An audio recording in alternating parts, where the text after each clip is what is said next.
morning crust. It's a great day to be a bread brother. Ugh, mornings are not my jam. Or jelly. Oh, come on. Stop loafing around. I just woke up feeling hollow inside. Psst, just grab one of the new Morning Uncrustables sandwiches, like Bright-Eyed Berry or Up and Apple, filled with 12 grams of protein and tons of deliciousness. Crust, what are you eating? It's just granola, not even yogurt. No crust, no fuss. Uncrust your mornings. Hey, Sal. Hank, what's going on? We haven't worked a case in years. I just bought my car at Carvana, and it was so easy. Too easy. Think something's up? You tell me. They got thousands of options. Found a great car at a great price. And it got delivered the next day. It sounds like Carvana just makes it easy to buy your car, Hank. Yeah, you're right. Case closed. Buy your car today on Carvana. Delivery fees may apply. Hello and welcome back to the Cardiff Central podcast, where the news that's been dreaded has finally come out. Ospreys owners Y11 Sport Media are set to buy the Blue and Blacks. We'll be asking what that means for the club and what supporters can do next, as well as squeezing in some on-field chat, some Wales squad news and general updates from the Arms Park.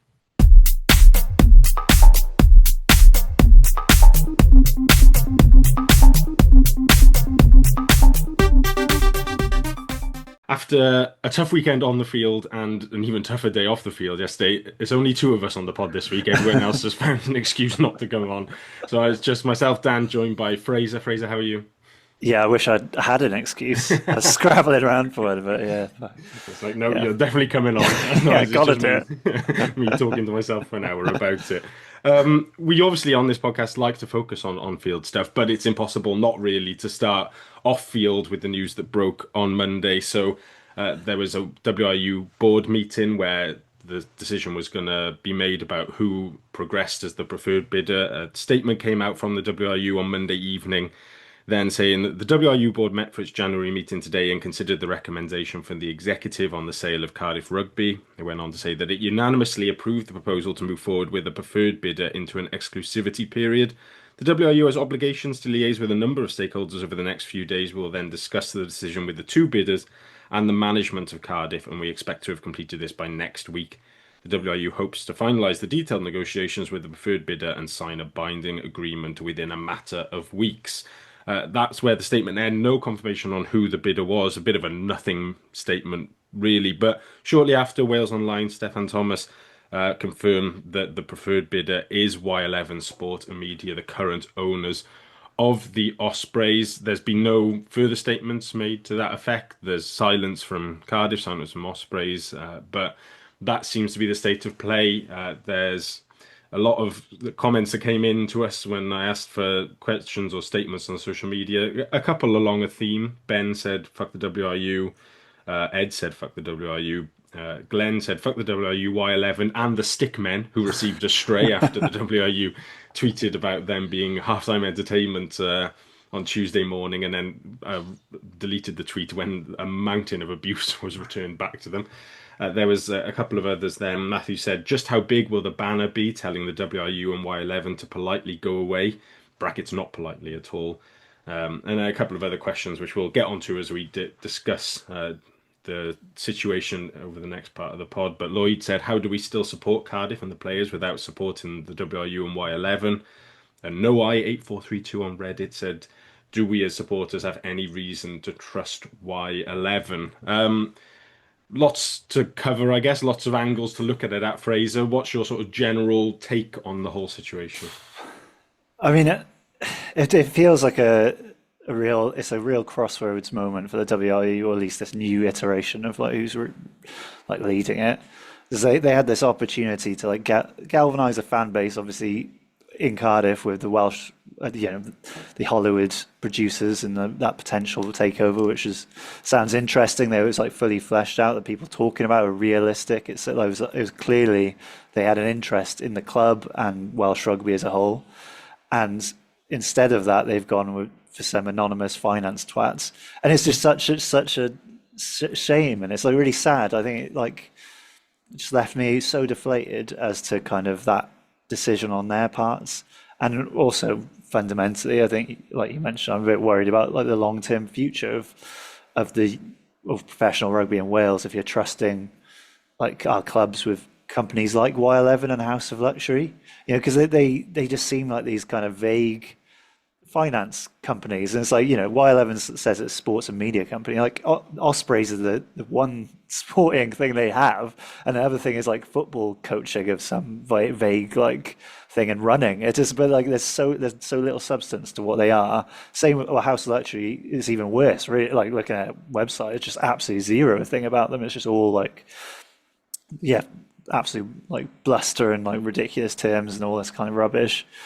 And it's just like you question what their motives are, like how they clearly are not invested in Welsh rugby as a fan or like care in any way about what happens. As Y11 has demonstrated by how little they've said on this whole process and how little they've communicated with the players and the fans of the Ospreys, like really disrespectfully, regardless of if you don't know what's happening or they haven't confirmed anything. I just think the way they've treated fans has been rubbish. And then you just question what their incentive is, which I guess is financial, but then you like, how are they making money from this situation? What is the end result of them gaining from this? And it's just really sad. I think, yeah, it's just sad that we'd be losing a region anyway, but the way it's being played out is, to be honest, quite appalling. And I think it's really disrespectful from Y11, but also the Welsh Rugby Union in terms of how they've been communicating all this and how little transparency there is. Like just so many delays, dripping of information. Like you said, the statement they made, it didn't really say anything, but it was kind of implying something. And then obviously Steph Thomas has revealed a bit more information. But it's just like, be honest about what your intentions are and what you want to happen. It's just you're backtracking on stuff. You say you're going to do one thing, you don't. And I wanted to give this new kind of group of running WRU like an opportunity and be positive and be like, right, you need a bit of time to get things sorted. It's complicated, it's difficult. Welsh professional rugby is in the doldrums. It's going to take time, but just they seem to be proving that they're not capable of doing it and running it properly, and they're just clearly run by people who don't really have that much connection for the game or are really fans of it, and fundamentally disrespect the fans who pay the money to see their teams. It's really sad to see.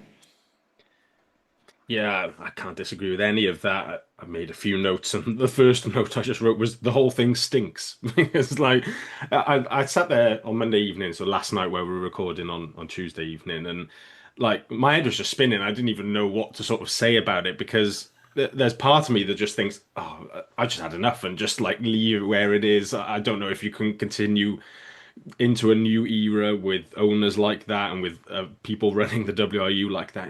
And then the other part of you thinks, it is Cardiff Rugby and it's bigger than owners and stuff, and it will continue. But I nothing about Y11 fills me with positivity or confidence. It's all the other way. I think a lot. You're right to say that they're very vague. There's nothing really to them. They don't communicate at all.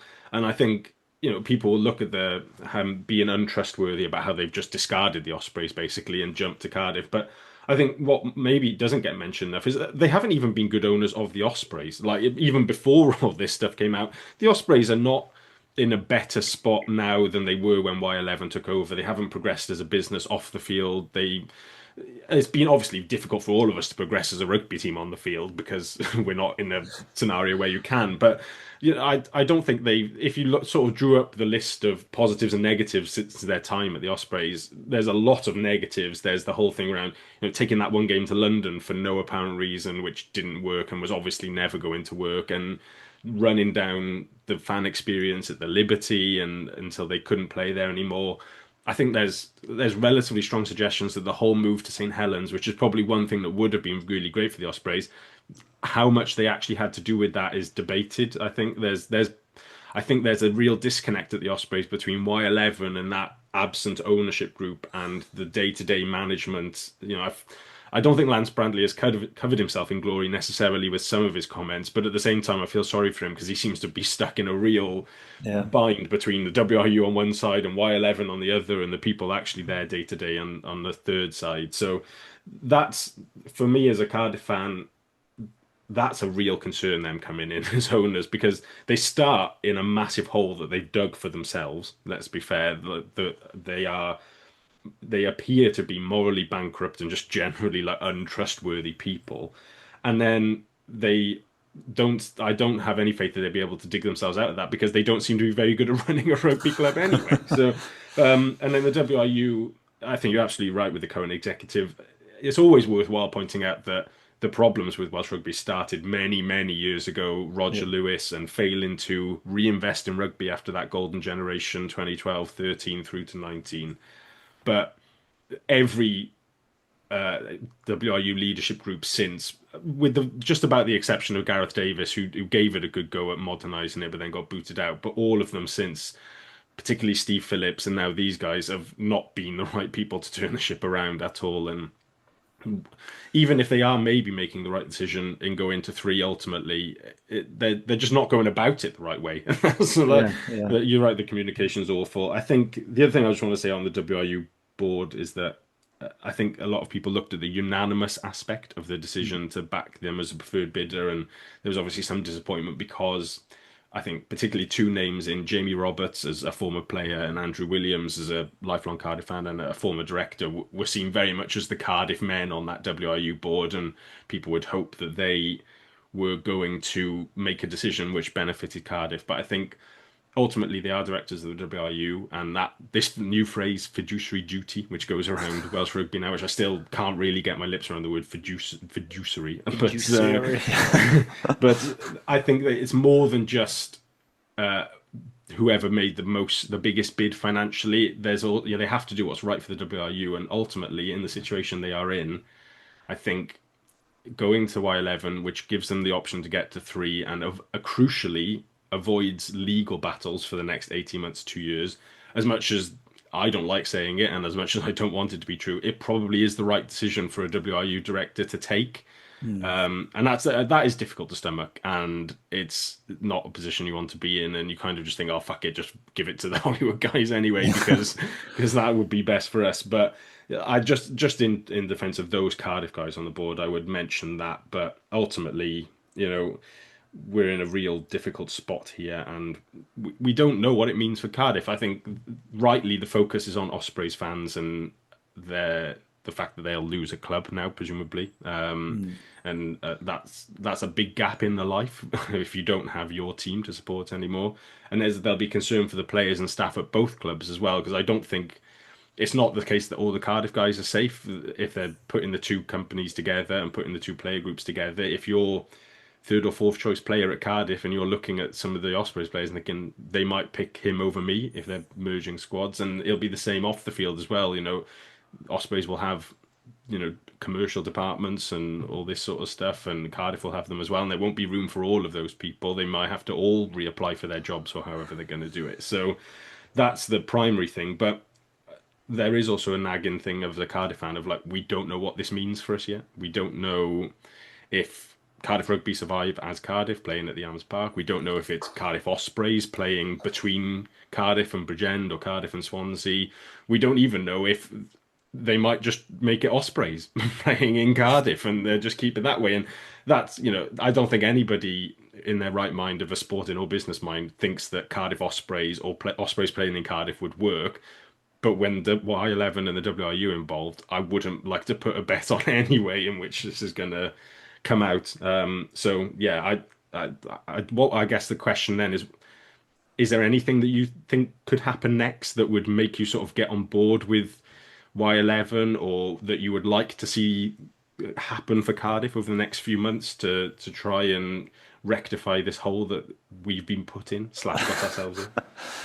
I really don't know. I think, fundamentally, they just need to be clear about why they've made that decision and make a really clear statement as to the reasons why. So if it is fiduciary, explain why it is and why they've gone down this route and avoided or not taken the route that the fans wanted and would. I think it's more than just Cardiff. It's like that Hollywood producer ownership with not only just Hollywood producers. It's got the guy who owns Rhino. The people who are knowledgeable about rugby. So they're not just finance guys who just come in to let's make a film and then F off. It's people who care about rugby. That's obviously the better option than this random vague financial institution that's Y11. But I think it's just that if be honest about that decision. So like come out and say, right, we've made this. Y11 are now the owners of Cardiff. We're doing whatever with Ospreys. I don't know how you make it work, but just explain it to people in a very clear terms as to why they've made it. So then people don't. At the moment everyone involved in this doesn't know what's happening. A decision's being made, but we don't know what's happening. And if you don't know what's happening, you're angry, you get frustrated, and you will attack who's making that decision because you haven't explained yourself. So you just fundamentally, I just want to hear from the WRU or whoever why they've made the decision and what the decision is, and then from there we can go forward as a group or like as Cardiff, as a rugby team, that you can plan forward. But until that happens, I don't know what. I'm incredibly distrusting of the people who are making decisions and what's happening, to be honest. I think one other thing to say with people asking sort of what happens next and, how do we still support Cardiff and stuff without supporting the WRU and Y11. And I think Cardiff Athletic Club now becomes real front and centre of the next few months and the whole getting Y11 on board as owners. They are still the owners of the ground, and however way Y11 end up buying Cardiff, the likelihood is it'll be another legal entity again that takes on owning Cardiff Rugby. So at the moment, it's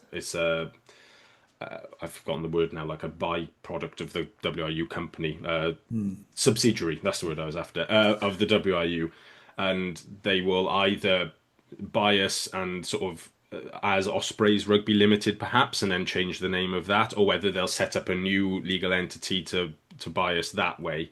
But at that point, I think the understanding generally is that the lease that is currently granted on a special basis to the WRU will cease again, as it did when the club went into administration last April, and that a new lease will need to be agreed with Cardiff Athletic Club. Either way, the current special lease only runs till 2028. So if they want something long term, they will have to negotiate with Athletic Club. And ultimately, the Athletic Club is supporters. I'm a member. I think a couple of us on the pod are members. And as much as the management committee aren't great at communicating, and it's still very much stuck in somewhere around the late 1800s in terms of notifying people via like pigeon and stuff when there's a meeting on. It's that if the members do mobilise and can speak, and I believe there's an AGM soon as well, if they can stress to the management committee that we shouldn't be awarding leases to companies unless there's 100% certainty over the identity and the future of Cardiff Rugby playing in blue and black as Cardiff at Cardiff Arms Park, and also they are 100% satisfied as to the motives of the ownership group, and they're not just here to get their claws on the Arms Park and make money off that, or to try and take money out of the club some way and make their money that way, then there should be no lease offered. And that would be a major issue for the Welsh Rugby Union and for Y11 in terms of playing rugby in the capital, because there's no other way I see them doing it. You can't go back to the Cardiff City Stadium. I don't think Cardiff City would be interested anyway, but even if they were, it would be on terms that are very favourable to the football team and wouldn't be conducive to the rugby club functioning properly as a business. Aside from that, you'd have to build a new ground, because there's nowhere else really in Cardiff that you could realistically play. So it's all eyes on the Athletic Club in that sense for me, and I think supporters should look to sign up to the Athletic Club as well if they're not already members at the moment. The rugby section is the biggest section by some distance, but always more people when it comes to voting is helpful. But yeah, that would be my question. That would be my response to people who sort of saying, what can we do as supporters to influence this? Because CF10 have done a really good job of publicly opposing this move to be purchased by Y11 and making it clear we don't want it, and they've still cracked on and done it anyway. So there's an amount of pressure that you can put on them publicly like that, and you can maybe have a look at things like, I know there was some talk when Cardiff played Ospreys maybe of supporters staying out of the ground for the first 11 minutes would be an interesting number, but for a period of time, and showing them what rugby would look like without supporters, or whether we don't go to a game at all and do it that way.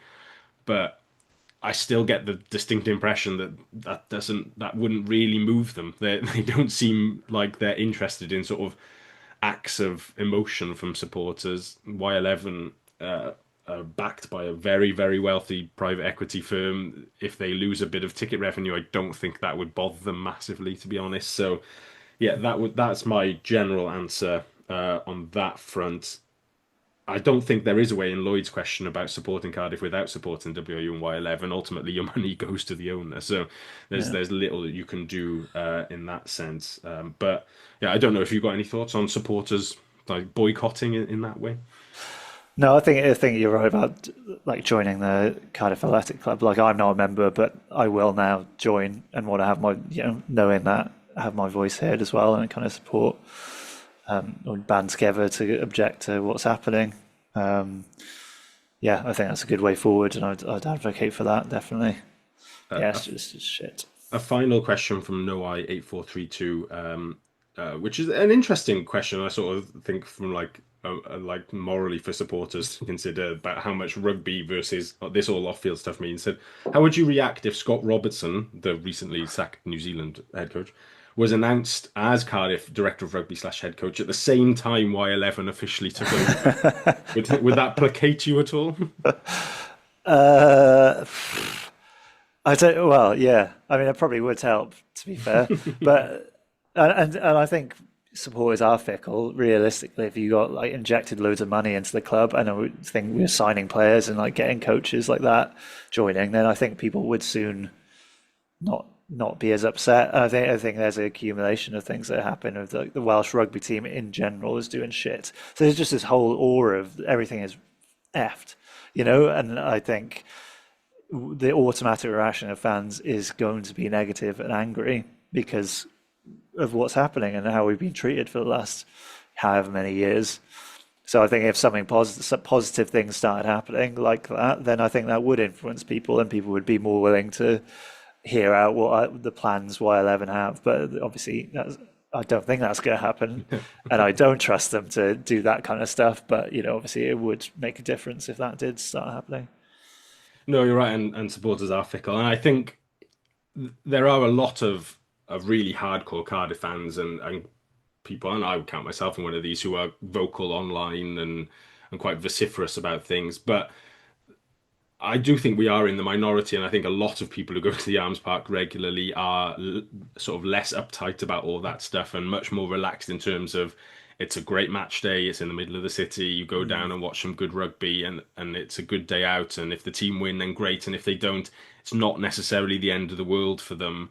And people might not like to hear that either, but I mean, that is quite true of the Cardiff supporters base. I think I would ask supporters to try and put aside an element of that fickleness for now and do what we can to the end of the season. But, ultimately, Cardiff Rugby is bigger than any one ownership group, and it will be here. I sincerely hope, and I do believe that it will survive. It's survived tough times before. It will survive this sort of stuff again, and will come out the other side, and that sticking with it is worth it ultimately. But for the short term, we should certainly, at least if we're not going to change the course of the ownership model or get any decisions reversed, at least make it as abundantly clear as we can that we will not accept Y11 fucking about as they have with the Ospreys, and if they do start doing stuff like that, we will begin again to kick off, because it's tough because the Osprey supporters have been in a real difficult spot. But I think there will be some of them who look back and think, maybe we didn't go at Y11 as hard as we might have over the last few weeks and months, and tried to get through to them or have communication with them or get messages to them about what they're doing and selling the club.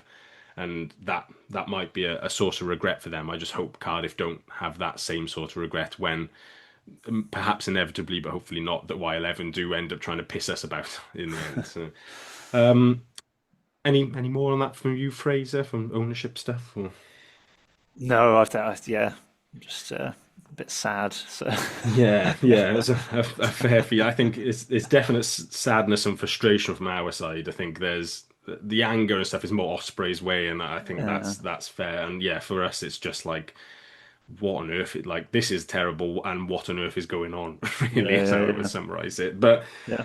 from a podcast point of view, I did consider sort of trying to put together like an emergency pod or something. At this point, I don't really feel like there's much else to say. I think we've been quite clear with us who are on the panel regularly when we've had, Lynn come on from CF10.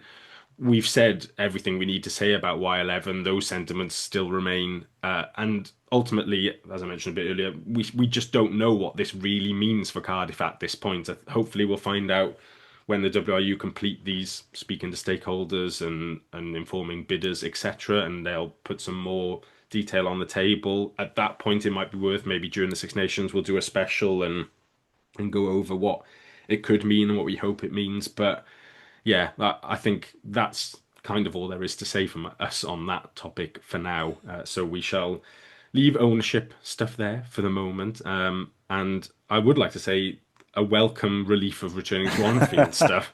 Unfortunately, Sunday did not go well for Cardiff either. So we start with the on-field stuff. The final game of the European Challenge Cup pool stage, Cardiff went down to Sandy Park to face Exeter and suffered a 31-0 defeat. It was a much changed side that Cornel van Zyl took to a wet and miserable Devon.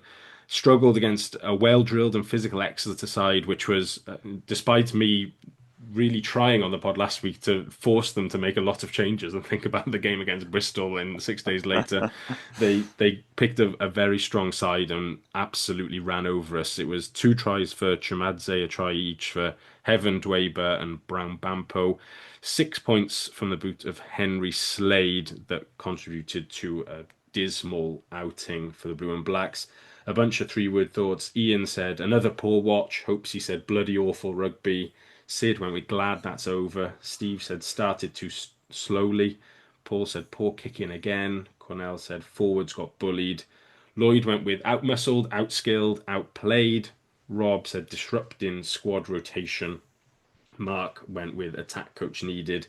And different Rob, summarised it with Friday's what counts. But Shumi meant Saturday, because our next game's on Saturday. as I wrote that down, I didn't even clock that we're not actually playing on Friday. But yeah, assume it's the Saturday's what counts. That was their thoughts on the game. Fraser, what did you make of that tough 80 minutes at Exeter? Well, I didn't get to watch it on Sunday, so I watched on Monday. It was like suitably fucking depressed after that, and then the news came out after that. I was like, this is just a double whammy. Yeah, it was horrible. it was so shit. Like that was really that was very bad. I mean, the first half there were so many errors that we had when we had in possession. We gave away countless penalties. Gave them territory in possession, and they're big. Like they're physically massive. Like their whole team is massive. And they had a really strong start in 15. And if you give them possession in the R22, it's going to be really hard to stop them, no matter who you are. They're a big physical team, and they scored almost all their tries with short carries near the line, and it is really tricky to stop. But if you're giving them that possession and making errors when we have possession, then that's just going to happen. I do question though, is the Welsh nation the only nation that doesn't take steroids? Because the physical shape of their players was so markedly different to the Welsh players. I don't know. It was weird. But anyway, yeah. So it was sad. And then the second half was slightly better, but slightly less worse is probably a better way of putting it. Any chances we did have, we fucked up completely. I think we looked really disjointed and just kind of aimless. It seemed like, I think the changes we did make with maybe Alec Davis and Sheedy not in the squad, I think that really affected us, because it just felt like we didn't really know what we were doing when the ball came out the back, and our moves didn't really work. We had a couple of times where we had phases continuing, but generally speaking, it kind of just fizzled out, and then we'd do a rubbish kick to nothing. Because I just feel like we didn't really have a clear plan or anything that we wanted to achieve. It just felt like we kind of ran out of ideas. And as much as I love Johan Lloyd, I think he's can be a quality player. I don't think he's the right man to grab the game by a scruff of the neck and start dictating how a team's going to play, because he just loves to do the batshit stuff. He likes that side of the game being disjointed, and that's fine if you have other people around him who are able to control and like, you know, say, all right, hold off a sec, let's just go through the phases. But if it's just him being the guy in charge, or like, you know, nominally the guy in charge, then I just don't think he is necessarily the right person to do it. Also, it's his first game back for a long time as well. But yeah, no, I just think it was really disappointing, and especially against the English team, you know, against a few ex-Cardiff players, you want to put on a show and show like the Exeter fans that, you know, we need to be taken seriously, and just not to get a point and just not really get close to having a point. Apart from that disallowed try, which was really nice. That was a great, you know, Tom Burn, great piece of stuff. Yeah, really quality, and so, you know, like a little pop pass or whatever. But apart from that, yeah, it just didn't look like we were going anywhere. And it was quite depressing, and I imagine I question how much of an impact that'll have on like the morale going into like, you know, 31-0 getting battered and just like, oh great. So yeah, pretty sad after that again.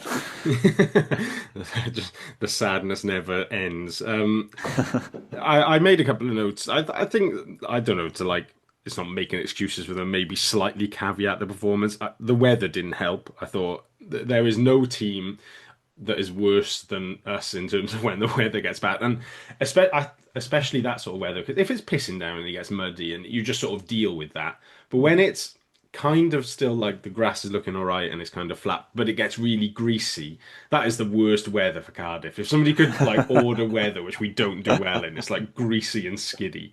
But the changes were the big disruption, and I made a note of Johan Lloyd hasn't played much recently. I put Rory Jennings in that. I kind of focused on the 10-12 a bit more, because that just didn't work. Like Lloyd and Jennings did not work at all together. They obviously, neither of them have played a huge amount. Lloyd injured for the last few weeks. Jennings, we basically haven't seen him all season until last week, so because he got injured in pre-season. So there is that on their side, but you know, they also won't have played together at all, so it's the first time they've taken the field at the same time. And yeah, it very much looked like it as well. I mean, they looked like they never even met before, let alone not played together before. And there was a couple of other combinations where you're making 10 changes, which, you know, haven't played together too much either. Some of the back three play was a little bit, all individually fine players, but they just didn't look like they were moving as a cohesive unit particularly. And some of the back row stuff as well, same thing. You know, there were some good individual showings, but there wasn't really much in terms of when we're in a really settled back row mold, and you can just sort of watch them like a metronome, just go like each taking on a breakdown or each making a tackle, and they know where the other one is. Whereas this time with Botham and Basham, they kind of got in each other's way a little bit at times, or they were both out of the game and not involved in it at all. So that was a little bit of an issue. But yeah, ultimately it was still a terrible performance. Like, they are still professional rugby players, and they are a team that, you know, our squad's relatively settled. A lot of those players have been at the club a little while now, and they didn't look like that at all. The attack, I mean, blunt is too sharp to describe that attack. I don't. It's been an ongoing issue. We looked a lot better in the second half against Racing, but I think the first half we were just running into a brick wall repeatedly and didn't look like we had any answer. Then at the start of the second half, we got really loose, and we were like chucking balls out the back which weren't going to hand, and finding ourselves sort of struggling to pick it up and 20 yards behind the line all of a sudden. And then we got into these really weird, like, narrow pick and drive passages of play, which I don't mind. I'm very happy for Cardiff to just sort of stuff up the jumper and try and milk a penalty. But you can do that in an organised way where you've got a ball carrier, you've got a latch, you've got a support man, you go in and you control your tempo. This was just random. Yeah, literally like, oh, the ball's there, I'll pick it up and run vaguely towards the second or third defender and see if there's anything there for me. There's not, I'll go to ground and just hope we get the ball back, essentially, and repeat. Like, all one-up stuff, all individual, no guide. You know, I don't think Mulder has looked himself since coming back from that fractured cheek. I don't know whether we brought him back a bit early or whether it could be an injury that knocks your confidence a little bit when you obviously take an absolute smash to the face and it breaks your face. Then that I mean, if that was me, never play again. Yeah, I'd retire just off Yeah, the spot. Like, thank you, I'm off now. So yeah, he doesn't look his usual self, and that doesn't help the attack at all either, because the speed and quality of his play in that first set of fixtures was a massive part of why we were playing so well. But yeah, it was I was relaxed about the game going into it because I decided that we'd lost already. When I saw the two teams on Friday, I was like, there's nothing for us results wise, but I just hope we play sort of well enough to carry momentum and maybe score 4 tries, get a losing bonus point, but lose like 50-30 or something like stupid like that, and you can just sort of go, oh well, it is what it is, onwards and upwards. But you're right, even though there's a lot of changes and I expect the teams look very different on Saturday, it can't have been nice coming back into work on Monday or Tuesday or whatever, even leaving off-field stuff aside and going like, oh, how was the game on Sunday? Well, we got absolutely mullered in every aspect of it, mate. So any positives from your end? Anything to pick out? I thought Basham had a pretty good game, relatively speaking. He willing to carry a lot. He made some meters. He was probably our best player, I guess. Trying to think of any other positives in that game at all. No, I thought Feo Urbosa came from Cardiff. There you go. Yeah, we are very good at producing players for other teams. I was thinking though, physically he's a freak, right? He looks mad. How did you let that guy go? I mean, obviously it was his decision, but it's like that guy is not. You don't get players like that. Yeah, they're rare to have a physically someone who looks like that and be like, yeah, go on. But I guess there's a complicated factors. It was very I would say that, I mean, Cardiff were very keen on keeping him and had signed him, and there was a lot of off-field stuff there. But yeah, it's another one of those players that you look across the border, and same for like Shunza and Reece Zammit, and you're like, oh, imagine if we'd kept hold of all of these guys, the sort of squad we could be putting out now. And it is tough. I thought Evan Lloyd went well around the park, but his line-out throwing was terrible. But he is a really good guy to have around the pitch. His scrummaging is pretty decent. He's just dynamic and quick and strong. And Beetham keeps looking better to me when Morey's playing. It wasn't necessarily a great game for him to display his full skill set because it wasn't hugely a fullbacks kind of game. And then they switched him into 13 for the last sort of 25 minutes as well. But Grady was good in the air as well, I thought. Yeah, area leads a little bit better, getting the ball back. Yeah, he chased one, made a really nice defensive read in the first half as well when there was like the kind of 2 or 3 on 1, and he chops the guy low in the tackle. That was good to see. But yeah, I mean, we are clutching the straws pretty much.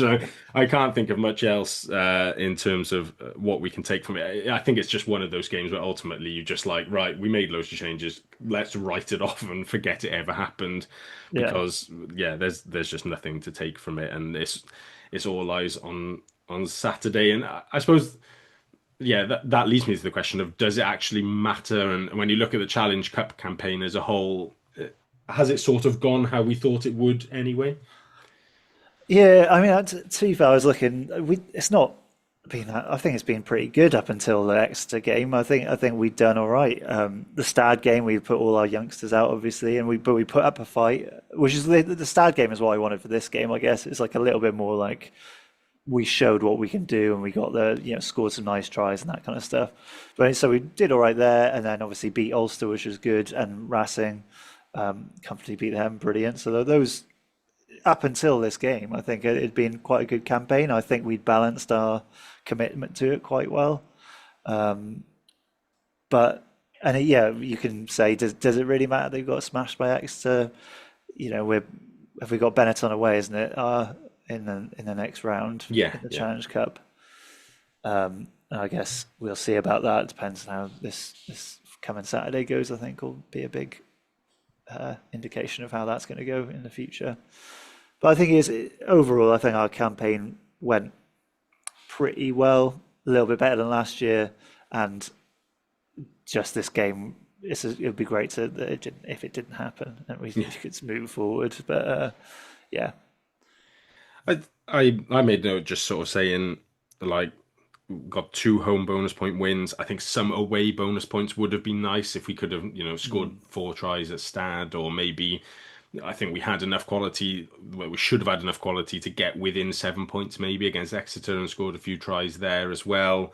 But ultimately, we don't have much money, same as the other Welsh sides, and we just don't have the depth to compete on all of the fronts. And when the fixtures come either side of 3 Welsh derbies, you do have to prioritise, I think. And there is a part of me that 1 year would like to see what happened if we just sort of played everybody all the way through and see how far we could get before the squad totally broke down, and just like making 2 or 3 changes a week and see if that did work. But the coaches have got responsibility for player welfare, and you have to be sensible with that. And you can get any opinion that you want on whether we should aim for the league or the cup more, or try and balance it. Ultimately, I think where we were going into the Challenge Cup, having started the season well, and still, despite the festive derbies not going great, where we still sit in the URC, it's difficult to argue with the decision to prioritise the league. Like, and we'll get on to the game this weekend a bit later, but if we now go and win on Saturday and beat Benetton and cement ourselves in the playoffs going into the Six Nations,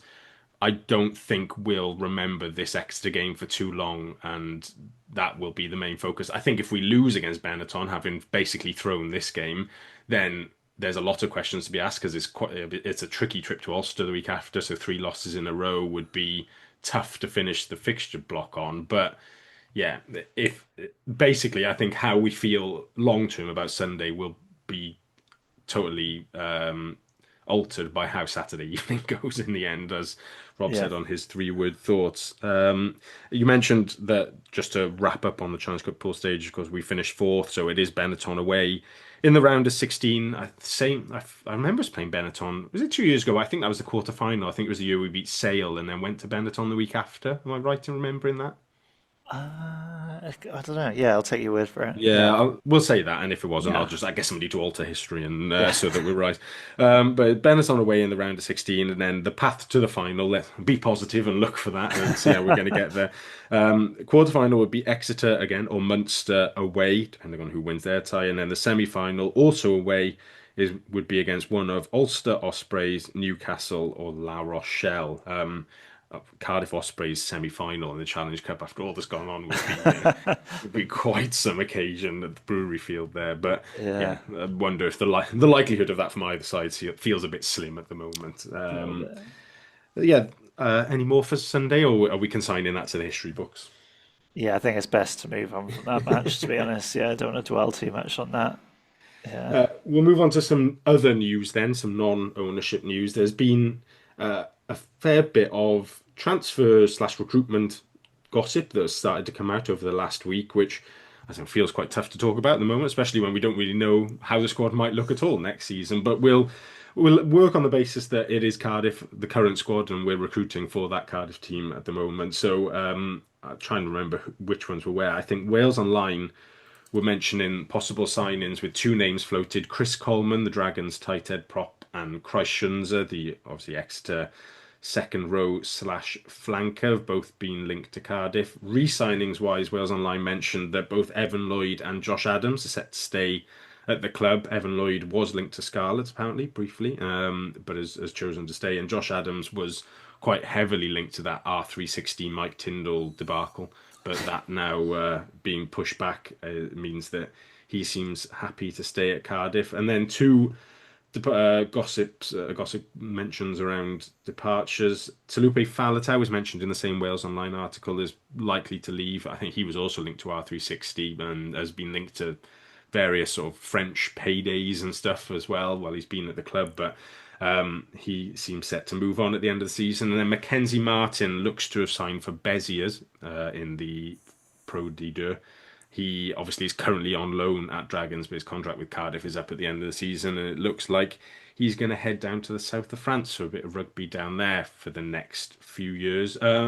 Anything pique your interest in those list of names? I think Chris Chunza would be nice to come back to Cardiff. I think, because he's such a versatile player, and again, there's a lot of potential in him in terms of like what he can do in the positions he can cover as well. Like second row, he obviously kind of lacking in that, but then he can cover the six as well. I think he'd be a quality signing. Obviously, question marks of his injury, his injury record, but I'd definitely welcome him. Chris Coleman, I think we've actually got quite a good tight head situation at the moment, which was very different to last year. So I probably would have welcomed him a bit more last year, but I guess it depends on who we're re-signing and who we've got for next year. But it never harm to have more tight heads. I think re-signing Evan Lloyd if that's the case, that's a really positive one, because I think he's the type of player like Feo Bosa or something. It's like a guy who's physically a different level to a lot of other players, and also he just has that X factor that if it's honed properly, I've harped on about this before, but I think he could be a really top quality international player. He just needs a bit more time with his line out work, like you said. It was poor on the weekend, but he's just so good in the loose, and just has he's so good in open field, and lots of different skills, like traits that he's got. So that's a really positive one. If he's re-signed, that's good for the future. Josh Adams, again, good re-signing. I think he's a leader, and we always benefit from that. And he puts his best in for Cardiff, and he does tend to play quite a lot as well compared to like someone like Falatau. He does play more or less week in, week out, and plays well. He cares about playing. It's not saying that Falatau doesn't, but like I think Adams, he enjoys playing for Cardiff, and I'd like to see that for another season for sure. Is this point to see Mackenzie Martin potentially leaving or going to Bezier? Because he is one of those players I want to see him reach his potential. Because again, he's a physical freak. He's massive. He's got so much potential in him to be like a really destructive 8 and cause problems and be a massive boon to our team. If he's managed right and he's coached well, I think he'd be brilliant. And he's so young; he's got so much time to get there as well. And with Falatau potentially leaving, it's leaves a bit more space for him to play a bit more with maybe Big Al playing first fiddle, and then Mackenzie Martin coming in. For example, again, Exeter, he probably would have played there, kind of thing. I think it is a shame, and he's obviously a Cardiff lad as well. I think, to be fair, French rugby would probably suit him better because they're all big bastards, and he can just kind of trundle around the pitch, play 50 minutes, and then F off and just chill out. But it would be a real shame to see him definitely go.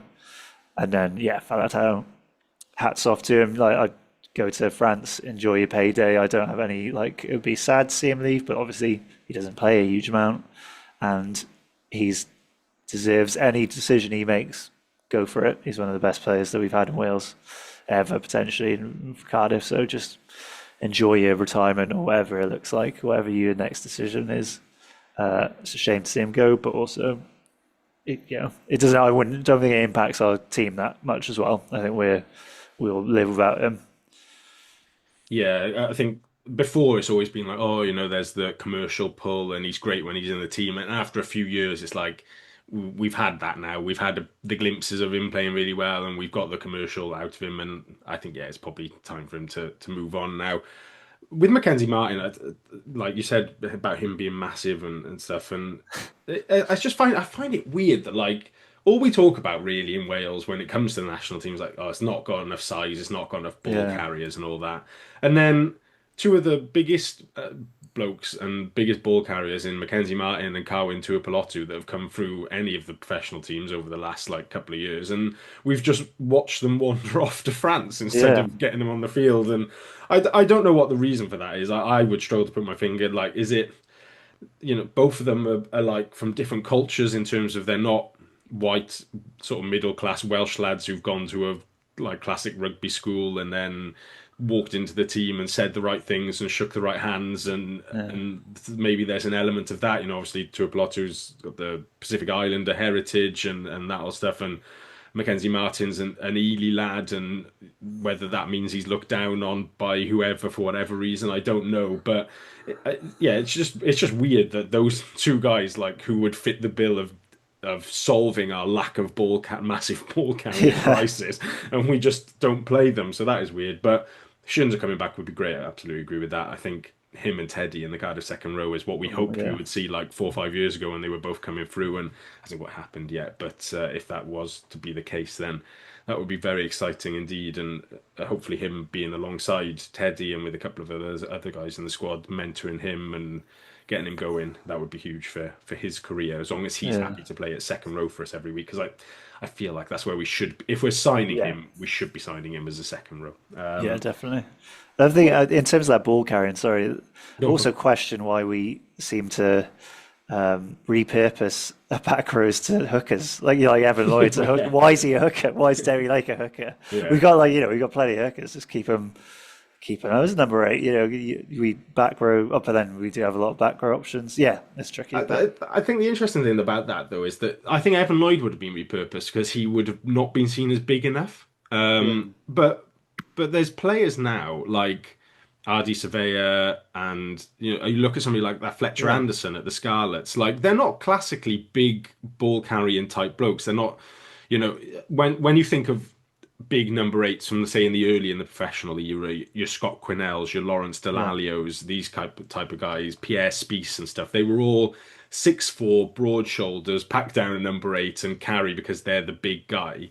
But I think the game has become now a lot more just about sort of footwork than your power, how you can put your power down. And somebody like Fletcher Anderson, who I've never seen him in person, and I've only seen him on telly, but he doesn't immediately strike me as 6'4", 6'5", like massive ball carrier guy, 120 kg type thing. But I think he's beaten the most defenders in the Champions Cup pool stage in a Scarlets team that hasn't won a game and hasn't got a bit close in a couple, but hasn't really looked competitive in that Champions Cup. And he hasn't beaten those defenders by sidestepping them. He's beaten them by running over the top of them. So, I do agree that I think there needs to be a shift in how we're calculating ball carriers, not just on an eye test of are you 6'5" and 120 kilogram, but are you, do you have that full mix of speed, footwork, and power that can make you beat a man? So because look at here, Fletcher Anderson 6'2", 17 stone, Evan Lloyd 6'1", 18 stone. Yeah. So it's like there's no reason why Evan Lloyd couldn't be a number 8 based on size, if that's No, it's absolutely true, and the game is changing, but maybe as ever, I don't know. But Wales is slow to adapt and that sort of stuff. We're rarely the team that in the professional era that sort of leads in terms of how we're changing, body types or types of players we're putting in position. We tend to be playing catch up, unfortunately. Sort of underlined by the fact that we brought Ron Gatland back for a second stint as head coach, well after his sell-by date. Anyway, that was it for Newswise. We haven't not a huge amount on this week. So at this point of the pod, if you're enjoying what you're listening to, please feel free to like and subscribe on whatever podcast platform you're on. Leave us a rating and a review if you're watching us on YouTube. Like the video, subscribe to the Rap channel. I suspect there'll be quite a lot of content coming out over the next few weeks. I know we've altered our recording slightly for the Ospreys guys to come on and do something earlier in the week, and I'm sure there'll be plenty of fallout from whatever the path of the next few weeks takes from them, from the main Rap guys as well. Over on the Global Game Line channel, there's stuff coming out all the time as rugby never stops, and particularly going into the Six Nations now with the guys from the other countries focusing on their nations going into that tournament. We'll move on to Rags Corner. Only a quick one this week. Cardiff played Wales under-20 on Friday night in a friendly at the Arms Park. It was 14-21 to Wales. They went 21-0 up in the first half.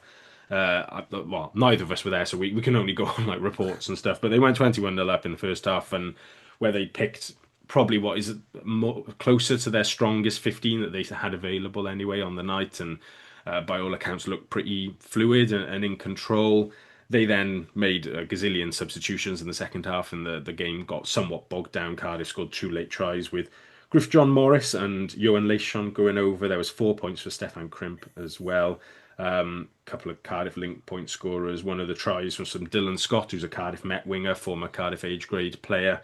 And Lloyd Lucas bagged 2 conversions, with the third being a penalty try, so he didn't have to take that one. So it's good to see, though, that the Rags putting out a bunch of current under-18s and getting some good game time before going back to SRC action. next week. Those under 18s were then not available though, so there were 6 involved on either side on Friday night, but they still, the Cardiff under 18s that were left still went up to RGC on Sunday under Saul Nelson and came away with a 22-14 victory at Colwyn Bay. Tries from Harvey Bryant, Sam Brooks and Evan and Gasu Nichols. 7 points between Isaac Manning, Burke and Finn Britton as well. So they lose their immaculate record of all bonus point wins, but are still 6 wins out of 6 and top of that league. The Rags, as I mentioned, return to action this weekend. Cardiff versus Ebbw Vale is a 4:25 kickoff at the Arms Park as part of the double header with the Benetton game. You can get tickets for £15 on the North Terrace, which is remarkable value if you want to take advantage of that. And Cardiff under 18s are back in action on Sunday afternoon at the Arms Park. They host the Scarlets. I think it's 2:30, and a reminder that your season ticket gets you access to that one as well.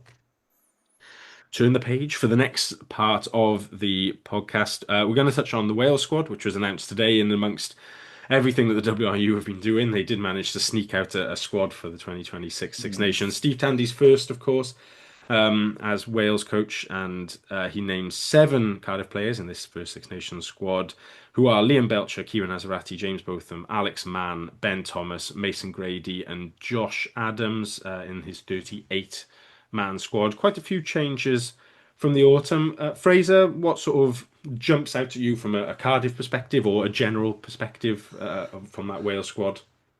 I'm happy for Belcher to be given another chance. I didn't think he would be in the Welsh squad, but I think I'm happy for him. He presents like a pretty strong threat at the breakdown. Obviously, he's really solid in the line out, so I'm glad for him to get another chance. I think as a man, we're always going to be in there. Both of them getting a chance is good. He is a quality player. Obviously, he's come back from injury, so he's kind of getting there. Played all right on the weekend. Although he should have had a HI, I think. I don't know why he was allowed to play on, but that's separate. Grady, we were talking about him last week and whether he'd get in the squad, and I guess he has. And then there's the question as to whether he's in the squad as a winger or a centre. I think he's probably in there as a winger. It'll be interesting to see if he's used or how he's used and kind of what that looks like. And obviously Ben Thomas has been amazing for the last couple of weeks, and I'm glad he's getting another chance. I think he still has a lot of doubters over him because he hasn't necessarily shown the quality he shows for us week in, week out for Wales. So I really hope he gets that opportunity and showcases what has, he's such an excellent player and how well he can play. So I'm really glad he's got that opportunity. I hope he does kind of shove that in people's faces a bit. And obviously it was Heyman Webb, an ex-Cardiff player, has got in the squad, which I didn't see coming, to be honest. But, I'm happy to see him back. You get to see those thighs again, so that's positive. And then the only other one I was just mentioning, I've talk about him probably too much, Evan Lloyd not getting in the squad, but I guess they've gone for Belcher, which is fair enough in terms of the Cardiff hooker. And, Evan Lloyd's still young, but I was kind of thought he might have snuck in there. To be fair, I like the look of the team. There's a lot look at the squad. It feels quite strong, and it feels like there's quite a few options. And players like Thomas Francis coming back in will only benefit us in the forward pack. And I'm kind of excited to see how it all goes. But it was all the way they released it, or release it in such a bad timing, obviously to distract from what's going on, leaves a bit of taste in my mouth a little bit. Yeah, absolutely. What did I have? I thought Jacob Beetham was a little bit unlucky as well. Maybe probably his resurgence over the last 2 games has come slightly too late to force his way in. Maybe if he'd started against the Ospreys on New Year's Day as well and had a good game there, he might have had a chance. I suspect he may well be quite high up on the list as a first alternative if any of the back 3 were to break down. But I thought, and Sheedy was name-checked by Tandy in the press conference as unlucky as well.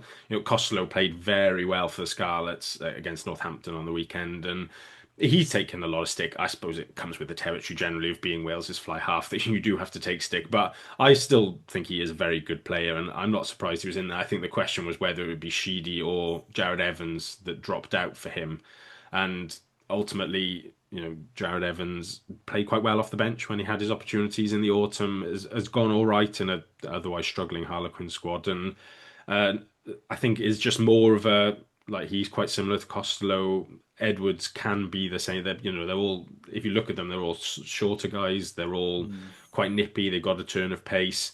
I think Evans and Costello are a little bit more naturally creative than Dan is, but Dan's probably got a slightly better kicking game than the other two as well. So, but you can sort of see a kind of continuation in selection across the three of them, whereas Sheedy is a little bit more, I think, off the cuff maybe with his kick passing and stuff as well. He's just a slightly different player to those three. He doesn't have quite as much running threat either by himself. So those are the two I thought were particularly unlucky. Basham and Winnett with a sort of honourable mention, but I think it would have been a surprise if either of them had made it. Generally, I mean, Hamer Webb, obviously I'm chuffed because I get to see him a bit more, but I suspect even Gabe Hamer Webb was surprised when Steve Tandy's name flashed up on his phone, to be honest. It makes sense in terms of, like, he is such an archetypal Matt Sherratt winger. He can fit in on either wing in that system. Obviously, he's a great finisher. He's quick on the left wing, but he's physical and really good in the air off the right wing. So he was great for us. He's been a bit injured. I think some people were sort of saying, he hasn't played much for Leicester, but he was injured, as far as I'm aware, sort of October to December-ish, and has then come back in, and he was come off the bench twice over Christmas and has started both the last two games in the Champions Cup. So they clearly rate him as well to start him in those two games. And I have no real qualms with him being in there. I think Eddie James coming back in is great. He's in superb form for the Scarlets. He's going to be a real key player, whether he plays at 12 or 13. Probably 13 to start, but I think he'll be great. And there was just a couple of non-Cardiff names to miss out. I think the continuing overlooking of Tommy Reffell is weird. Like, he was great under Gatland. Obviously, he's second fiddle to Morgan when everybody's fit on that open side, but he's playing really well for Leicester. Jack Morgan's injured. Harry Deeves is obviously popular, and he's you can see battles hard, and he's a really good Ospreys player. But I take Reffell over Deeves as that sort of smaller open side at test level, I think that's a bit odd. I think Morgan Morse should just be in squads now. He's like that is like a generational talent's pushing it slightly, but he is going to be like a really, really good player for Wales. And even if he's not necessarily playing every week for the Ospreys, I'd still pick him in a Wales squad. And then Rhys Davis, I think, is a bit unlucky as well from the Ospreys second row. We've only really got 3 out-and-out second rows in that squad, in Dav Jenkins, Adam Beard and Ben Carter. Freddie Thomas is selected as a second row. I read today, though, that he might be injured for the start of the Six Nations anyway, but I'm not convinced he's got the size to like start week in, week out at second row at test level. So I found Davis's omission slightly puzzling as well. But I agree overall it's a good enough squad. There is an exciting 15 and 23 in there that could take the field and be interesting. I wondered if you had, which I hadn't prepped you for this, but I'd seen quite a lot of people put on social media today, they're sort of what they would pick as their starting 15 for the first game of the Six Nations. And the one area where there was wildly different opinions available was back three. I wondered what your starting back three might be if you were Steve Tandy in round one, which I think is England away in the Six Nations. I think Louis Rees-Zammit on one wing. I think it'll probably be Blair Murray. I think Blair Murray had a rough time over the autumn, but he does have he's got the raw quality and skills to really make stuff happen. And if he's been working on his aerial game, which you got to hope he has been, I think he's going to start.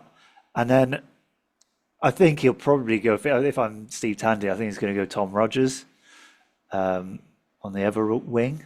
That's what my thoughts are. I think it'd be Louis Zammit, Tom Rogers, and Blair Murray starting back three. But I haven't really thought about it much. No, I did spring that on you. But would you? Because Rhys Zammit's been playing at 15 quite a lot for Bristol when he hasn't been concussed over the last few weeks. Would you be comfortable with him playing at 15 for Wales at test level? I don't think I've seen enough of him in that position. I haven't seen a lot of Bristol. I haven't seen him play at 15 much, so I don't envisage him as this like solid 15 who covers a lot of ground as well. Because obviously at 15 you got to like be quite aware of space and be ready to cover or like come across if they need backup in defence. And I think especially in the autumn, Louis Samet seemed to be kind of playing for himself a bit in terms of like he wanted to show he's like, I'm the best player in this team. I'm going to go and like take on 6 people, and you know what, sometimes I'm just not going to bother because like I'm going to save myself. It just felt like he was a bit bigger than the team. I mean, he'd just come back from NFL and stuff. Maybe he's kind of got back into the swing of things in terms of how you need to play rugby, and like obviously it's essential, it's a team game. You can't be one of those kind of players. So, but in my mind, I've still got that there. So I wouldn't necessarily trust him as a 15 defensively to be kind of body on the line, get in the right spaces, sacrifice yourself others. I'd probably still keep him on the wing where he's got a bit more freedom to say, fuck it, I'm going to try and make this break, and it's not as damaging to the team structurally. So I'd probably go Blair Murray still. I'd probably prefer him to it because I think Blair Murray can be that player. He's had a tough time a bit, but I think he's got that capacity. Yeah, I don't disagree. I have seen a bit more of him at fullback, and I still can't decide if he's really suited to play him now or not. Especially in a Bristol team where the sort of general ethos is like jazz hands and just sort of see how it goes. Like it's I think it may be worth trying at some point, especially if, as we saw in the autumn, things get on top of Murray, in a literal sense, like players literally jump on top of him. But yeah, what I'd mainly like to see from the back three, I think.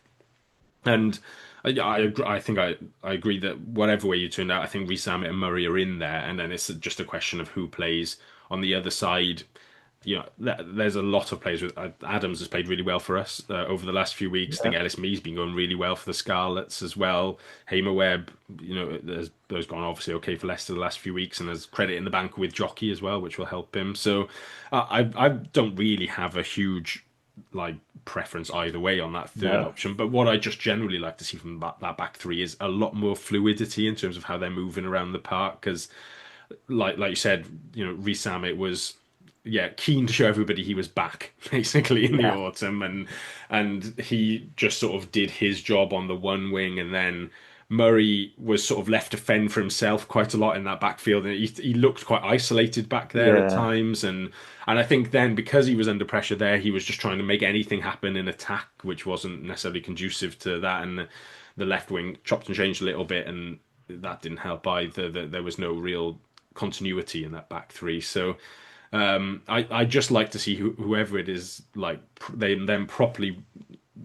roaming around the field, looking to make things happen, looking to get the ball in their hand, and then also not necessarily being too precious on where they are defensively. Like if in game Murray is struggling aerially, say when we play Scotland, and you can imagine they're going to send Duan after him quite a lot because he's just big, and then just say, okay, for the next 10 minutes, Rees-Zammit, you're taller, so even if you're not as strong in the air, you just drop into the backfield and just kind of get off the ground and stop Duan winning everything back for 5 minutes. That's what I'd like to see, that versatility. Yeah, that versatility tactically, whether it's the players who drive that or whether it's a note that comes on from the side. I'd like to see us be more hands-on in-game to address things that aren't quite going right, and not just trying to work on it in the week or wait till half time to regroup and just sort of see something happen and be like, right, let's make a change and see how it goes. Because even if it doesn't necessarily come off for you, it could throw the opposition because they're not too sure on what they're up against then. And Wales are in a position where we hope for 2 wins, I think, probably in the Six Nations, of trying to beat Scotland and Italy at home. I think that's what most people would say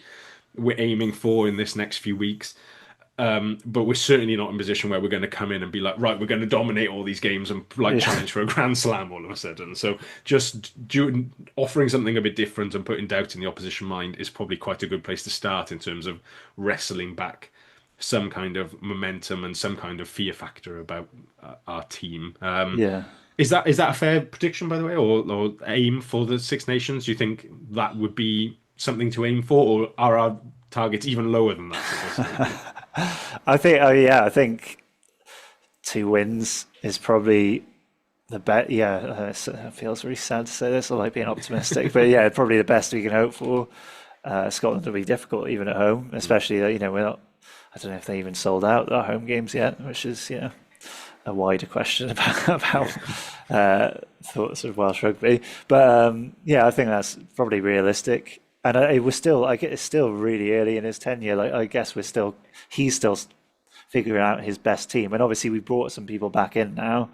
I like the squad. I'm just interested to see where he's going to go with that. Someone Mason Grady's back in the squad. Is he going to play a part, and what part is that going to be? And I'm intrigued as to see how we're going to play as a team. And like you're talking about that flexibility, adaptability, that'd be interesting to see if he goes with that and like what that looks like. And I'm quite excited to. On the more positive side of things about everything that's going on, I am quite excited to see how this coaching team works for the Six Nations with a bit more time and like selection with each other as well. Just like obviously Matt Sherritt's clearly maybe got more of a say with Hamer Webb coming in. That's like obviously based on his experience with him and like what he wants as a backline and how he wants the backline to play. So I think it'll be interesting to see how that comes across in the matches moving forward.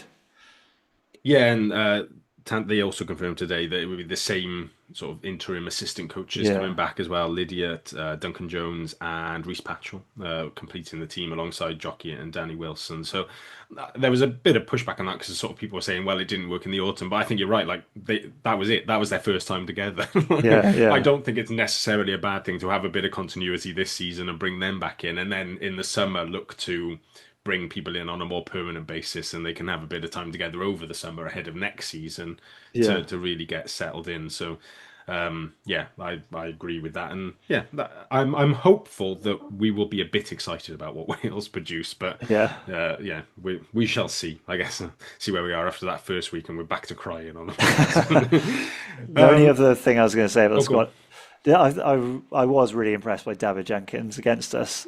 He's got an attitude and he's so abrasive as a player. If he was again for Exeter, I was getting very pissed off at him. He's so in your face. He's like he's a bit of a dickhead and he's riling people up. He's a good character to have in your own team because he's clearly going to get in people's faces, and he's a brilliant player. He's a quality operator, but he's also just got that. There's a reason why he was captain so young. He's just got this pure.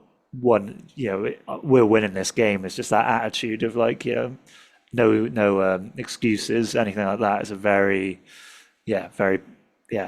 impressive character. And I thought he played well against us, obviously. It's good that he's obviously in the squad again, but yeah. No, I absolutely agree. I think he took a little bit of time to get going in the autumn, but it was New Zealand the third game, wasn't it? I thought he was excellent, showed exactly what he could do at test level. And you're saying about him winding people up, but I don't know if you saw this, but one of the English journos, I think Exeter played Bath just before Christmas, I think, and it was at the Rec, and in the warm-up, he was overheard David Jenkins shouting across the pitch to Barberi, the Bath back rower, "I'm coming for you," basically in the warm-up, which is shithouse, but good shithouse. It's exactly what you want from your sort of talismanic second row going into a big West Country derby, and you could imagine him doing something similar to shouting across to one of the English guys in the warm-up at Twickenham or something, and he's good enough to back that up. No, I absolutely agree. He is going to be crucial if Wales are going to perform at this Six Nations. Right, on to Benetton then in the final part of the pod. Cardiff are back in action Saturday evening, 7:45. Kick off at the Arms Park, only on Premier Sports this one, so if you aren't a subscriber there, get down and support the boys. Unfortunately, the one word weather report this week is minging, because it just is at the moment. It was horrible today down in West Wales.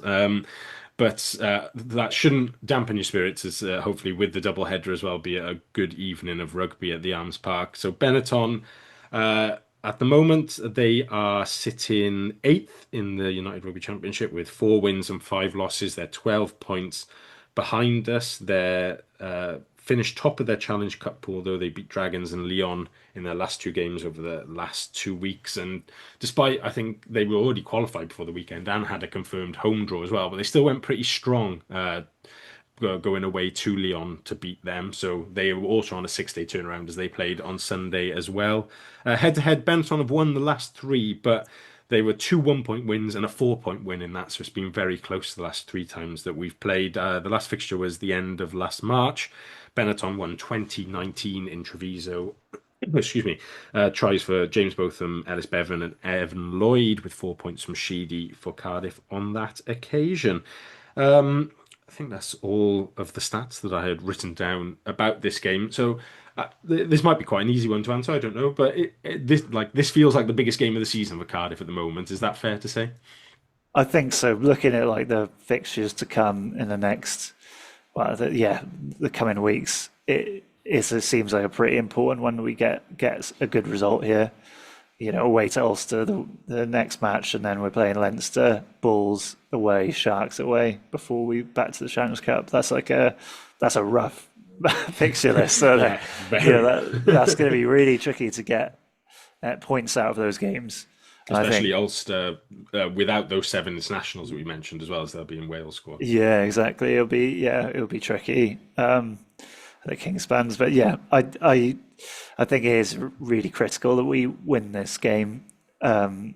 Also, based on what happened against Exeter, if you lost again on the back of that, then that's could be a snowball thing, and then you lose your Welsh internationals, and a lot of those players who played against Exeter come back in, and then you're like, oh shit, last time we played we got absolutely battered. So it's just like I think it's quite crucial that we come out of this with a good result. And I think we can do it. I think Benetton have been a mixed bag this year. Obviously, they've had some really good performances, but they've kind of lost to Edinburgh at home. Yeah, they got quite soundly beaten by Ulster.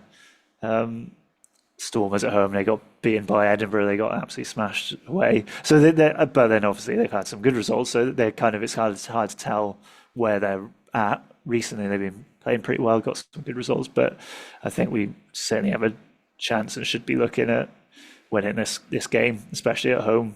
So it's pretty critical, I think, for the next block of fixtures that we start off with this victory. Absolutely agree. Yeah, that weird team, because I wonder if across Europe there's been a team that has underperformed their squad as much as Benetton have over the last sort of season and a half. Like there's been a lot of money go into that squad, and there's a lot of very good players. Even though a couple of the senior Italians have sort of headed off to France, they've got a lot of good non-Italian quality in there, and they've still got guys like Menoncello still playing for them, Brex, like Ruzern, the Canone brothers in the pack. Like, these are very good players who've lifted Italy from being the whipping boys to being like generally relatively competitive in the Six Nations, which, I mean, doesn't sound like such a big, but from where they were, it is a massive lift. And they've got, added a couple of Italian qualified guys like Liner, like a Dogwu in there as well. And then you had experience, Fekatoa's still there, Andy Uren playing at scrum half. Like, they've got good players. And so I think they should be a team that is pushing for the top 4 and a home playoff in the URC, and they just don't seem to be able to get out of that mid group of teams with your Edinburghs and your Connaughts and whichever one of us Welsh teams are sort of pushing up into that in whatever season. Like, I do think something's not quite right there, but it's absolutely a game where we can, if we can get on top of them early, we can cause them a lot of trouble and hopefully get the win. So how are we going to do that? Well, we shall put a team selection together, and I suppose, just ahead of putting the team section together, is there any other option than, like, are we basically just picking the best 23 that's available for Cardiff for this game? Yeah, 100%. Especially, we're losing the Welsh players, so we're just going all out, I think. There's no question, is there, as to holding back players for the next couple of weeks or giving some players who might be playing a bit more in the future some minutes. I just think we need to be going all out for the win. Good stuff. Team news-wise, there's only one sort of big question mark, which is obviously Kieran Nazarati was a late withdrawal. Well, I say late in inverted commas. They announced it late against Exeter. As far as I can tell, he never even went to Exeter, so they stayed over on the Saturday, and he wasn't there.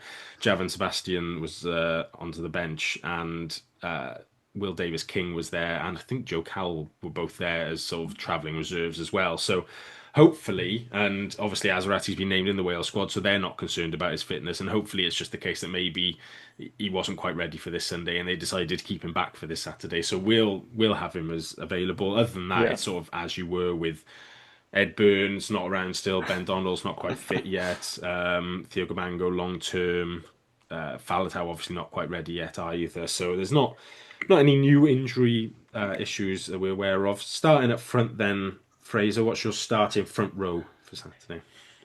Yeah, so if he's fit, starts. Then I think you got to go Boucher, and then at Loosehead. Loosehead's a bit trickier, I think. I'm not sold as to who would start. I think like you've got Southworth, Domachowski, and Barrett are the three. Barrett's been great. Don't get me wrong, and he's got a lot of potential. But I feel like in this game where you're pushing your strongest 23 out, he's not. I don't think he is the starter. But then I'm not sure. Yeah, I'm sort of similarly not sure out of Southworth and Domachowski. I'm tempted to go Domachowski. He's been good off the bench, like solidified the scrum. He's quite good at set piece, but you've got the run the front row thing going on there as well, just for like completion thing. But I wasn't.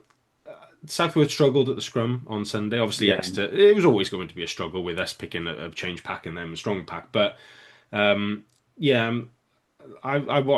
wasn't too fussed about him round the park either. Doma had a couple of handling issues, but I think he is. He's a better link player, I think. Southworth's probably a better carrier, but Doma's got better handling. That would be my take if with Doma starting and Southworth off the bench, I think. Yeah, I'll agree with you on that. Second row, McNally, not Thornton, the same trio. I'll put McNally. I'm pretty sure McNally does start. I don't know if you've got any strong thoughts on who partners him either way. Well, to be fair, Thornton's been playing quite well, hasn't he, recently? But I think they will go not. I think it'll be McNally not and Thornton on the bench. Yeah, I'd concur with that. He has been going well, but I also think Benetton will be big and physical, and that Not is bigger and physikaler than Thornton is, even though Thornton's improved in that area. Yeah. Back row then, I've got, obviously we know Faletau. Basham was good there, but I've got Lawrence to come back in at 8, if you agree with that. And then I guess it's like 2 from Mann, Botham, Basham and Thomas really at 6 and 7. I think Mann almost certainly does start. But then I'm kind of open either way on sort of who partners him there. I don't know if you've got a strong thought. I think it's tricky because Dan Thomas again. He played all right on the weekend, and he always has a 7 out of 10 game. I think he has a positive impact for Cardiff whenever he plays. But I think I would probably go Mann and Botham. Yeah, Botham's probably been out for a bit. It's like giving him a bit more game time. Obviously, he's off to Wales as well, so might as well play him. I'd probably go Mann and Botham. Looking forward to seeing Mann back. Yes, Mann, Botham, Lawrence. I feel like that probably is our strongest back row. But it's testament to Basham and Thomas that they are getting themselves in that equation, because obviously Mann and Botham both like very highly rated internationals at the moment. So good on them. 9's an interesting one. I can talk myself into and out of any of them starting, I think, at the moment. I don't know if you've got one that you thought might definitely start on this weekend out of Mulder, Davis and Bevan. I think I'm more of an Aled Davis fan than some other people on the pot. I think I rate him quite highly. I know he can be a bit slow at the ruck, but I just think he can dictate a game, and his kicking game is really quality, and I think it's just a bit more solidity, and I trust him a bit more than Bevan and Mulder. I mean, as we mentioned, Mulder's kind of been a bit off the boil recent weeks since coming back from that broken jaw. So I'd go Aled Davis. I think he's our first choice when everyone's fit, in my opinion. Yeah, I feel like if it was dry, I'd be tempted to disagree with you and say I'd might want to see Bevan there for speed of ball, but because the weather forecast isn't looking great and it's going to probably be wet and a bit miserable, I think Davis's kicking game and control is probably what gets him over the line for this weekend for me as well. He isn't going to like necessarily make us play 100-mile-an-hour breakneck speed in attack, but on a tough evening in a tetchy game, that's maybe not what you want either. So I'm happy with Davis there. I've got Sheedy in at 10, coming back in at 10. After being rested last week, and then Thomas at 12 as well. I doubt there'll be much argument from anybody with Ben Thomas at 12. 13 then. Schmidt obviously got the nod there again. Was hooked at 50 minutes. I don't think he was playing particularly badly to be taken off at 50 minutes on the weekend. So maybe query that he picked up a knock there. I don't know, but at the same time, I don't think he quite kicked on from that second half against Racing enough for me to say he's definitely the starter. Millard, obviously the other option, maybe like Grady and Beetham was maybe the more left field options as well. But which way are you tempted to go with that outside centre spot? I think I'm going Millard. I think I've got him nailed in for 13. Because Schmidt, I didn't realise he was actually playing on the weekend. Because that was a fault of Cardiff, the team, not him individually. But I was like, oh, Smith's come off. I was like, I didn't know he's playing. When did he come on? So, but I think Millard, because he hasn't had a game at 13 for a bit, has he? He's been injured and stuff. I don't know. Yeah, he came off the bench against Racing, and obviously was not involved at all this weekend. But yeah, I also think that points to, although Smith had a good second half there, I think Smith starting last weekend and Millard not involved at all suggests that the coaches also think that Millard's going to start this weekend as well, because I'd like to see more of Smith, certainly, and see if he could go there. But I still maintain, as I said on the pod last week, that the issues around that 13 channel are not really personnel. They are more shape and tactics and getting the ball in the hands of the 13 in the right area rather than just constantly putting different people there. And it's not really being fixed no matter who starts there. Exactly. Wings then. So another position where we've got plenty of quality. Adams comes back in, having had last week off. You've got Bowen and Grady are the incumbents after Sunday, and then you and Stephen still there or thereabouts as well. I think I'd be tempted to sort of, I've already sort of half penciled in Adams on the right wing. I just think like Grady is going to the Wales team, and he probably comes into the equation for the left wing spot, but I think Adams was just great there in the derbies, and I think with a week off now, him coming back in, looking to lay a marker down before going into the test camp, him starting on that right wing is probably like 99% certain. I think so. I think his time at Wales in the autumn wasn't great, so I imagine he wants to really go into that Wales camp and prove that he's the best winger. So I think Adams starts. And then the left wing, that may be slightly torn between. I would pick Bowen probably in terms of picking a strongest 15, but Grady's about to go off to the Wales camp, and Bowen I think is likely to be available for the Ulster game. I don't think the under-20s will stop him playing in that one. Right. Yeah. So I don't know. Do we pick Bowen anyway, or is there a call for Grady to go in there on that left wing before he goes away to the Wales team, on the left wing where he is more successul in terms of getting his hand on the ball and scoring tries historically? It is a tricky one because I guess in terms of management and like Tom Bowen's going to be playing more games in the coming week, coming fixtures moving forward, so maybe you want to rest him to some extent. But then even though that try was disallowed, it's just that... It was great, wasn't it? It was amazing. It was such a quality piece of play, and it's just like, oh yeah, of course Bowen's done that. Like, it's just, with that up, I think I would go Bowen again. I think he's just got the X factor, and Grady played quite well on the weekend. I think he's still coming back into form. But he also got like a bit of a knock and stuff, so maybe he's yes, that's true. Yeah. So I think go Bowen again. I think he's just too good to leave out. He's, in my opinion, at the moment. Yeah, I mean, it's one of those calls where I think it's you're relatively happy either way. But I agree. I'd probably fall on the side of Bowen as well. And then fullback, Beetham has played the last 2 games. Winnett came off the bench last week, involved. Which one, I guess it's a question of which one you think is better for this game, maybe, where they're both sort of very good players. But is this one where, or in your mind, is maybe one still slightly above the other, or is this one where you pick for the circumstances? I think I'd go with Beetham again, just because he's a bit more match fit, and like when it's obviously just coming back, he looked all right on the weekend. He got a few minutes in, and I think Beetham, if you're playing Bowen, it's just like a little bit of extra weight in the backfield, and like he is physical. You really enjoy watching him defensively. He's great, and I think he's again, it's like we talked about last week. Is the more games he plays, the better he's going to get, I think. So I'd probably opt for Beetham again, give him that vote of confidence. Nothing against Cam Winnett, but he's just had a bit of time off, and he's coming back to fitness. And if we're going in with our best team at this moment in time, I think Beetham is ahead of Winnett in terms of minutes played, performances, because Winnett's not had the opportunity, and he will get opportunities in the coming weeks again. We'll be using Winnett quite a lot. So same with Beetham, but I think I'd go Beetham again. Give him that trust again, and hopefully he pays it back through another good performance.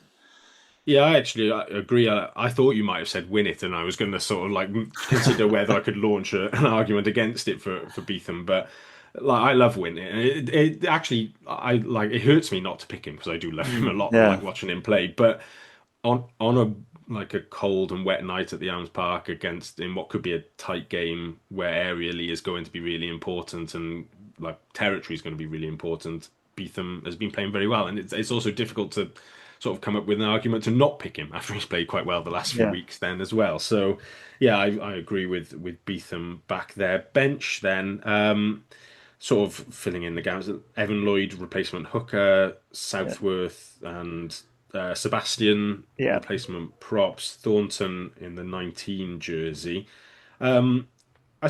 Probably a question this week is with Benetton, who I've only had a quick look, and I don't exactly know every player in the squad, but to my eyes, I think seem to favour a 6-2 bench themselves. Are you tempted to match that this weekend and do the same, or stick with the 5-3? I'd be tempted to maybe match it, and then with Johan Lloyd back, I guess there's the versatility. I mean, we had Rory Jennings, but I think Johan Lloyd's got that play anywhere in the backfield kind of situation. If we wanted to pick him as that kind of the other, apart from the scrum half. So I'd maybe punt for 6-2. I don't know what your thoughts are. I like last few weeks when we were picking 6-2, I didn't really like it because I do like the sort of the extra impetus and fresh legs that a 5-3 can bring, and add that extra sort of zip to the back line late in the game. But looking at the weather and looking at that size, that Benetton back, and their 6-2, I think I'm going to have to sort of go against my what my heart wants me to do, and my head says is probably a 6-2, and especially with having not selected Basham and Thomas, then having them two on the bench to come on in that last 50, you can just say to like Man and both of them, or if it's going to be like Lawrence maybe, and you bring Basham on 8, just say to whoever, like predetermine maybe that sub, and just say to them like empty the tank 60 minutes, and then these like Thomas and Basham are going to come on. I think particularly Basham is a great sub. His speed and his dynamism is a really important thing to bring on in the last 20 minutes. So Dan Thomas and Tame Basham as 20 and 21, and then